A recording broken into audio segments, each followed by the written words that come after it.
This is Hidden Killers Week in Review. A look back at the most prolific stories of the week. This is the Hidden Killers podcast with Tony Brueski. Featuring defense attorney, Hidden Killers daily contributor, and host of the Defense Diaries podcast, Bob Motta. There will be no plea deal for Donna Adelson. That's what we've recently found out. Of course, she being charged in the murder of Dan Markell. That was her former son-in-law, the former husband of her daughter, Wendy Adelson. No charges against Wendy, but Charlie, the brother, he's already been convicted. He's spending the rest of his life in prison, but they think mom is the mastermind behind all of this. Joining me to discuss, Bob Motta, defense attorney, host of the podcast Defense Diaries. Bob, are you surprised there's no plea deal here for Donna Adelson? And what does it mean that there's no plea deal for Donna Adelson? No, and it means they're going to trial. Next question. No, I'm kidding. No, I'm not. Look, at this point, like, Charlie is adamant about him being innocent about it. He's got his appeal that will be pending. Positionally speaking, in terms of there being potentially 4 family members from that family that are going to be tried, including, Dad and Wendy. I think they're in this together. Yeah. And for her to plead guilty would be an absolute death knell to Charlie's appeal, right? Mm-hmm.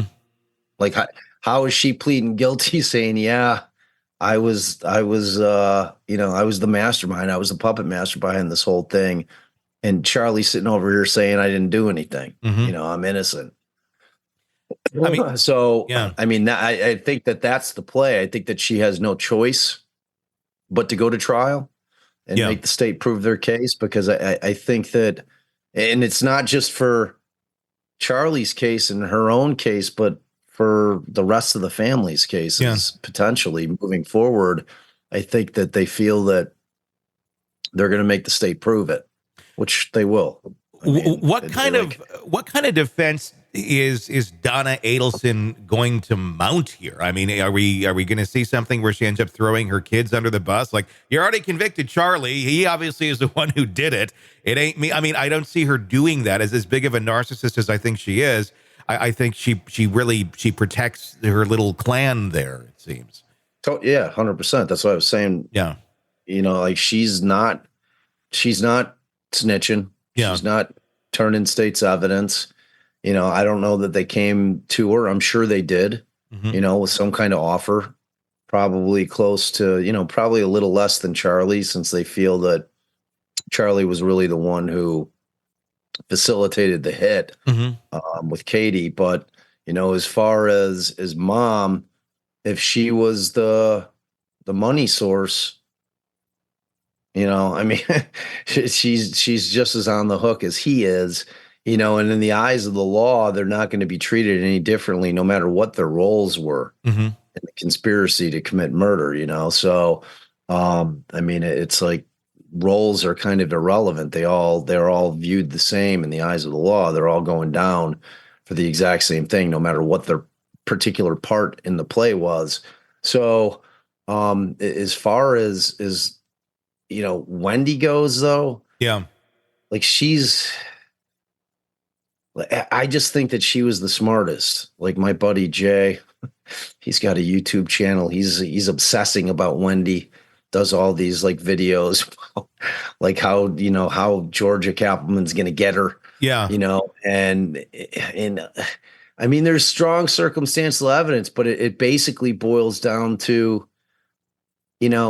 she drove by Dan's house, the morning of the shooting. That makes it seem like she had to have known, going to this liquor store, and she said she was taking a shortcut, and it doesn't appear to be a shortcut. I mean, is that enough to convict her? Is that enough? Because they're going to go by strength of case. Well, and her kids are in the house, and you see police cars. If you're a parent and you see police cars surrounding a home where your children are supposedly at, wouldn't the first thing you do is slam on the brakes and be running towards that house of what the hell is going on? Not, hey, let's go get some Patron. Yeah, definitely. Well, I think the testimony was that they had the tape, the yellow tape, up so far back that she couldn't actually see all the way down the block to the house. Okay. You know what I'm saying? It's like, at least that's the way I understood it. Okay. Because there was a lot of testimony during the trial that that because it was kind of a curving street, and where the cop was testifying that he had the tape, it was too far back. And when it comes to Wendy, it's like the interplay, surrounding the fact that she's testified in multiple cases already on behalf of the state is a weird dynamic. Yeah. You know what I'm saying? It's a weird dynamic to know that she still has custody of her kids. Yeah. You know what I mean? It's like why doesn't Ruth Markel have the kids? Like, even if they haven't charged her yet, everyone on the planet feels like she had a hand in it. I mean, like, how can you not?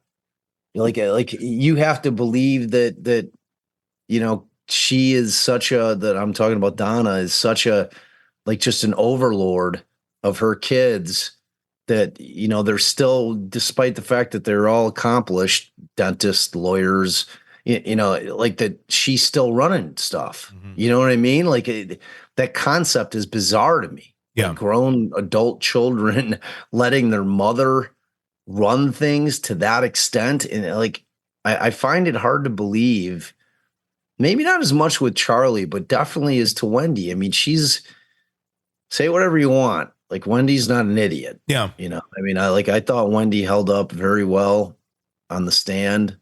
Do they catch her in little lies? Does she pause? But I don't read into those things like other people are reading into them. I think that she's answering questions carefully because she understands that they're gunning for her. You know what I mean? Like, while I think that she definitely had a hand in it, and I think that, this was a family affair through and through, I just tend to think that she might have been a little too crafty for them to have gotten the evidence they need to get her. That's what I'm saying. Like, they started with Charlie because they felt they had the strongest case with Charlie, and they're next going to Donna because they think that they had the second strongest case as to Donna. And then, of course, the jail calls after Charlie's convicted really helped their case a lot. Yeah. I mean, and her trying to go to Vietnam helped the state's case a lot, Yeah. mean, And then there's Harvey as well, who's still there. He's out. He's free. I mean, you have, the spousal thing as well going on, where he would not necessarily have to testify against her. But I do wonder, how would he not have knowledge of what the hell's going on here? Maybe he's not the one that's pulling the strings like Donna. Maybe he's just like, okay, honey, whatever you want. He kind of strikes me as that sort of a character. But still, if you have knowledge of what the hell's going on, somebody's got murdered, you have some culpability there as well if you didn't do anything about it. I mean, it depends on the relationship. Yeah. You know what I'm saying? It's like, I've seen plenty of older couples where, you've got 40, 50 years in. I've seen some of them where they're still madly in love and they're the cutest thing you've ever seen.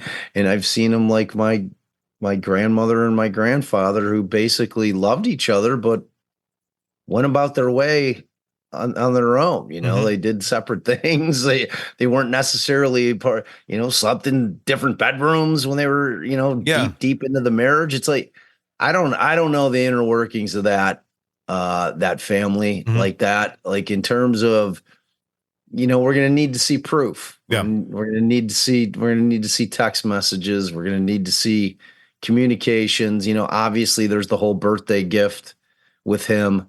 And George's position is that his gift was that Dan was getting killed and his grandkids were going to live closer to him. Yeah. That's her position on it, and which very well could be the case. Yeah. I mean, it's just like a family that you get that vibe that they just, they're the smartest people in the room type thing. They just thought they had this thing all figured out. And, they're still reeling from the fact that they didn't buy their story. But, anytime that you're hiring two separate hitmen and you're going through a third party conduit who you used to date, it's a recipe for disaster. Sick of the ads? We are too. Start listening with no commercials now and get access to all of our episodes in advance of everyone else. Become a True Crime Today Premium Plus subscriber on Apple Podcasts. Search True Crime Today Premium Plus on Apple Podcasts or go to our podcast page and sign up now. True Crime Today Premium Plus. Sign up now.